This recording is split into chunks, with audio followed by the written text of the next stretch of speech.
Welcome to the deep dive. This is where we take sources you send us, could be articles, notes, anything interesting, and we pull out the most important bits, the real gems. Exactly. The idea is to give you a shortcut, really. You get the core insights, feel informed, but without, getting buried in all the details. Right. And we find our listeners, like the one we're calling the learner today, they want that. They're curious, want things quick but deep, love those aha moments. But without the overwhelm, they appreciate a clear structure, too. Totally. So for this deep dive, we've got some excerpts. They're from a text dated April 27th, 2025. But what's interesting is that text references something older. Yeah, a morning Murli from way back on February 3rd, 2005.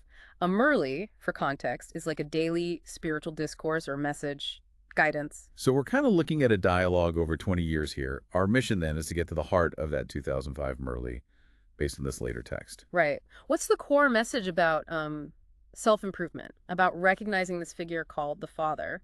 And why is accumulating spiritual treasure so important? Okay, let's dive in. The text kicks off with someone called great-great-grandfather. Sounds quite ancestral, expressing real pleasure about the fortune of a select few. A handful out of multi-millions. They're called the selected few. Straight away, you get this sense of exclusivity, don't you? This fortune isn't just common luck, it's something Yeah, quite special and rare. definitely. And it says the first specialty, the number one thing, is recognizing this father figure, even though he appears in an ordinary human form. And actually accepting him, saying, my Baba.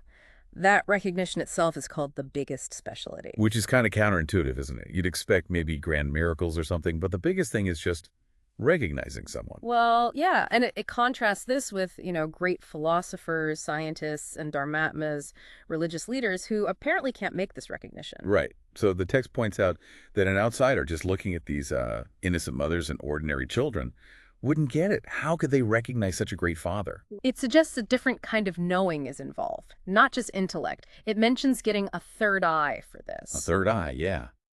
And this feeling inside, like a song in their hearts. I have attained that which I wanted to attain. A sense of complete fulfillment. It's all very internal, isn't it? A shift in perception. Okay, so theme 2, spiritual treasures. The text says the Father gives everyone the same amount of the same treasures. Sounds very egalitarian. It does start that way. Everyone gets the same potential, the same kind of, let's say, spiritual seeds. But there's usually a but. Well, yes. People become number-wise, ranked, essentially, in how well they know the treasures, attain them, and then apply them. Okay, so potential is equal, but the outcome depends on individual effort and understanding. Makes sense. And that leads to the importance of self-checking. The text really stresses this, especially because the time is close. Close to what it doesn't explicitly say here, but there's an urgency. And there are these specific tests mentioned, royal carelessness and royal laziness. Sounds like subtle traps. Not outright bad actions, maybe, but a kind of spiritual complacency. Exactly. The self-assessment suggested isn't just about, did I do anything wrong? It's more about, am I cultivating a soul-conscious vision, seeing the soul? And am I generating good wishes for others?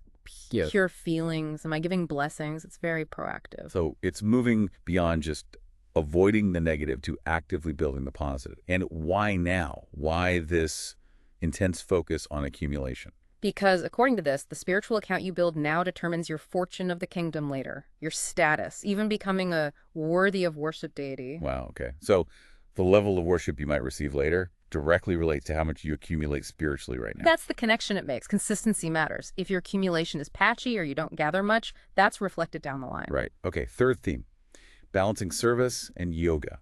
Yoga here means remembrance, that interconnection. Yes. And the speaker observes that many people show less interest in the yoga part compared to the service part. They like doing things, being active. Understandable, perhaps. Service is more tangible. But what's the issue with that? The text warns that service without that foundation of remembrance, without that inner attitude of being beyond, can get tangled up. How so? Well, desires for name, regard, and position can creep in. It becomes less about pure service and more about, well, ego or recognition. Okay. So the inner state keeps the outer action pure. Yeah. That makes sense.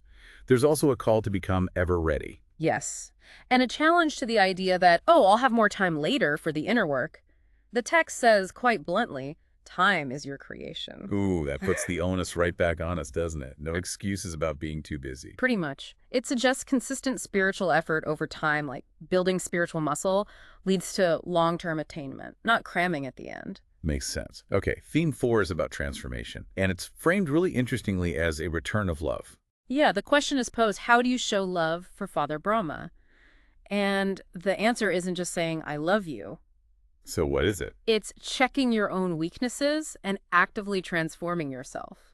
That's the real return, using that love as motivation for personal growth. That's quite a profound way to think about love. It requires action, self-reflection, and it mentions needing a very firm vow to make those changes. It implies real commitment is needed, not just a casual attempt. Okay, next up, Shivratri. This is mentioned as the father's birthday, a time for celebration and service plans. Right, there's enthusiasm, but then the speaker brings up this aversion to the word but, lekin in the original language. Lekin. Why the aversion to but? Apparently, someone called Mother Jagadamba considered it rubbish. The idea seems to be that but often qualifies or negates the positive thing you just said, like I'm doing well, but. Ah, I see. It introduces a limitation or an excuse, so the encouragement is to move past that. Exactly. Instead of saying, I'm okay, but not as good as Bapdada wants, the idea is to make a new program, to actually embody what the father wants. A program, like a plan. Sort of. It suggests noting down those desired qualities or states and then actively checking yourself against them. Very practical self-improvement. Got it. Theme 6 delves into liberation. Not just for oneself. Right. It talks about how people of the world want liberation, maybe from their past or ancestors' burdens. Okay.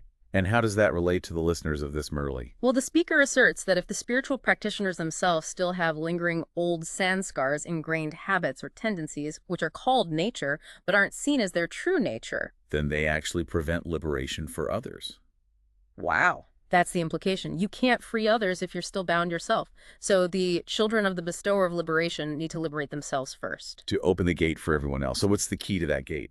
Unlimited disinterest. Disinterest. That sounds a bit cold or detached. It's maybe not the best translation. Think of it more like detachment in action. Performing duties, doing tasks, but without being attached to the results or influenced by external factors like facilities or status. Like a lotus flower above the muddy water. Okay, so it's about the motive and the inner state while acting. Desire for something specific is framed as opposition from Maya, an illusion or obstacle. Precisely. It's about acting from a place of inner freedom, not need or desire. Right. Now, theme 7 is quite ambitious. Becoming equal to Father Brahma. Yes. The speaker asks the group if being both loving and detached is difficult, and apparently nobody raised their hand. Implying they agree it's achievable, or at least the goal they accept. Right. The expectation set is to become complete and equal to this Father Brahma figure by Shivratri, not just in one area, but in thoughts, words, service, relationships, everything. The very high bar, total transformation. It is, and sacrificing the rubbish weaknesses, defects out of love is presented as, well, not a big thing. Especially compared to sacrifices people make in the world for what's termed impure love. Interesting comparison. The push is to really finish off negativity, maintain a powerful inner stage. And even avoid mentioning things that cause your state to fluctuate. Keep the focus positive and strong. And the end result, the vision, is seeing everyone at the curtain of completion as sparkling angels. Pure, radiant beings. Nice image. Okay, theme 8. The power of determination, self-reliance. Yeah, the encouragement is make your own plans, use the key of determination, have courage. But there's a warning too, isn't there, about mixing carelessness with determination. Yes, it leads to varied results, basically. If you want 100% success or completion, you need 100% effort to match the 100% love being given. And crucially, focus on changing yourself, not waiting for others. Absolutely. The power is within your own effort. Now, theme 9 has some specific messages. First, for newcomers. Right. Those who've come for the first time, they're encouraged to make intense effort, go fast, try and claim a first number. It's likened to a game of musical chairs. You want to get a good seat quickly. Okay, a bit competitive perhaps, but urging quick progress. And everyone is welcomed home. Yes. Then there's a message for those from Madhuban, which seems to be the main center. What's said to them? They're reminded of their role as hosts, the foundation for service worldwide. It acknowledges the special sustenance or support they receive there and the respect they have. Sort of like, you have a special responsibility. Understood. Then, Theme 10 gives a shout-out to the Global Hospital. Yeah, acknowledging their service, especially in times of crisis, and how it creates a good impression of the Brahma Kumaris organizations, specifically in Abu. So, recognizing the practical, positive impact of their work in the world. Real-world application of the values. Okay, Theme 11 feels like a summary statement, almost. It really does. It just repeats the core intention. I have to become complete. No matter what happens, I have to become complete. I have to become equal. Very clear, very focused. Leaves no room for doubt about the goal. Exactly. It's a powerful affirmation. Then we get a blessing and a slogan. What's the blessing? The blessing is about being a stable world benefactor, being able to observe destruction or chaos like a detached observer. How does one do that? It requires detachment from physical attractions and the upheaval of matter. The aim is to radiate peace and power, even when things are chaotic externally. Okay, cultivating deep inner stability. And the slogan. Become powerful with godly powers and the force of Maya will finish. Simple, direct. Source your power correctly and obstacles dissolve. That's the essence of it. Finally, there are these aviac signals. What are they signaling? They encourage staying constantly victorious by being aware of the combined form. Combined form, what does that mean? It seems to mean feeling connected to the Father, the bestower of blessings, and also other blessed souls, a sense of unity. Ah, okay.